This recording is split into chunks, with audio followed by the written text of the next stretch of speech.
నమస్తే అండి. ఈరోజైతే నేను మీకు మంచి టిప్పు చెప్పబోతున్నానండి. మామిడి పళ్ళు సీజన్ అయిపోతుంది కదా, చూడండి లాస్ట్ పళ్ళు బాగా బాగా ముగ్గి గట్టిగా ఉన్న కాయలు తెచ్చుకోవాలి. మనం ఈ శుభ్రంగా కడిగేసానండి నేను కాయలు. ఈ కాయలు కోసి మనం చిన్న ముక్కల కింద కోసుకొని డీప్ ఫ్రిడ్జ్లో పెట్టుకుంటే ఒక 6-7 నెలల వరకు మనం తినొచ్చు, ఎప్పుడు కావాలంటే అప్పుడు. ఎవరైనా మనకి బయటికి వెళ్ళి పిల్లలు ఉన్నా కూడా వచ్చే వరకు అలాగ పెట్టుకోవచ్చు అండి ఫ్రిడ్జ్లో. చూసారా, కాయ గట్టిగా ఉండాలండి, ముగ్గాలి, ఇలా ఉండాలి కాయలు. చూడండి, ఇవైతే ఉలవపాడు కాయలండి. సరే, ఇప్పుడు ఇవి వస్తున్నాయి కదండి కాయలు, ఇవి తెచ్చుకొని మీరు కూడా స్టోరేజ్ చేసుకోండి. ఇవన్నీ తొక్క ఒలుచుకుందామండి. ఇప్పుడు ఇవన్నీ చాకు తోటి మనం తొక్కనైతే ఇలాగా అన్నీ ఒలిచేసుకుందాం. ఇలాగా కాయలన్నీ చూడండి, ఇలాగా ఈ ఒలుచుకొని ఇవన్నీ చేసేటప్పుడు కొంచెం టైం పడుతుంది కదండి. ఇలా గట్టిగా ఉంటే మనం ఒలుచుకోవడానికి ముక్కల కింద పెట్టుకోవడానికి బాగుంటాయి. మరి ముగ్గిపోయినా బాగుండవండి కాయలు పెట్టుకోవడానికి మన స్టోరేజ్. అది చూసుకొని తెచ్చుకోండి.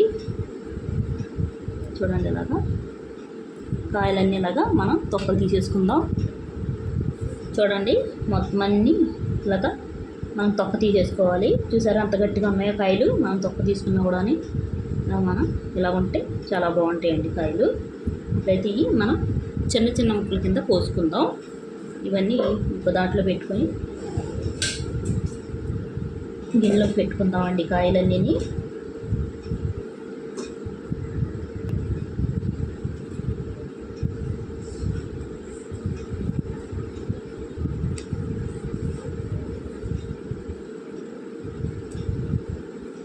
చూడండి, ఇలాగ పోసుకుందాం.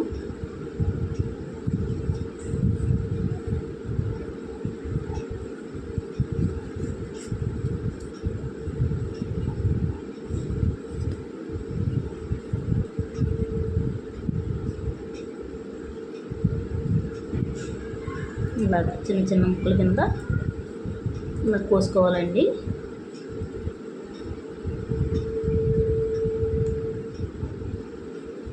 మరి ముగ్గిపోతే బాగుండవు. చూసారు కదా, ఇలా ఉందో ముక్క, ఇలా కోసుకుంటే ఇలా ఉండాలి అండి. చూడండి, ఇలాగా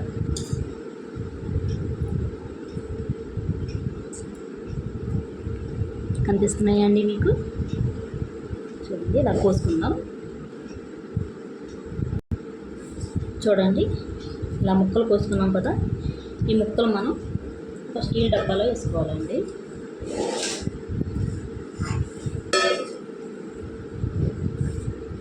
ఇలాగా వేసుకొని ముక్కలన్నీ వేసుకుందాం.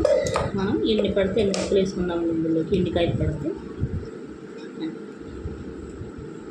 ఇలాగా ముక్కలన్నీ డబ్బాలోకి వేసేసుకుందామండి. చూడండి, డబ్బాలోకి వేసుకున్నాను కదా, ఉన్న కాయలు కూడా పోసుకొని డబ్బాలోకి వేసేసుకుందాం.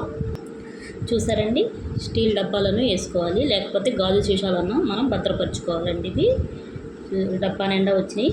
ఇంకా పెద్ద ఫ్రిడ్జ్ ఉండి మీకు ఫ్రీజర్స్ 2 ఉంటే ఇంకా ఎక్కువ పెట్టుకోవచ్చు. మీరు ఎముకలు ఎప్పుడు కావాలంటే అప్పుడు బయట పెట్టుకొని కూలింగ్ పోయిన తర్వాత తీసుకొని తినొచ్చండి. చాలా టేస్టీగా ఉంటాయి. ఒకసారి మీరు ట్రై చేయండి. వీడియో నచ్చితే లైక్, షేర్, సబ్స్క్రైబ్ చేసుకోండి.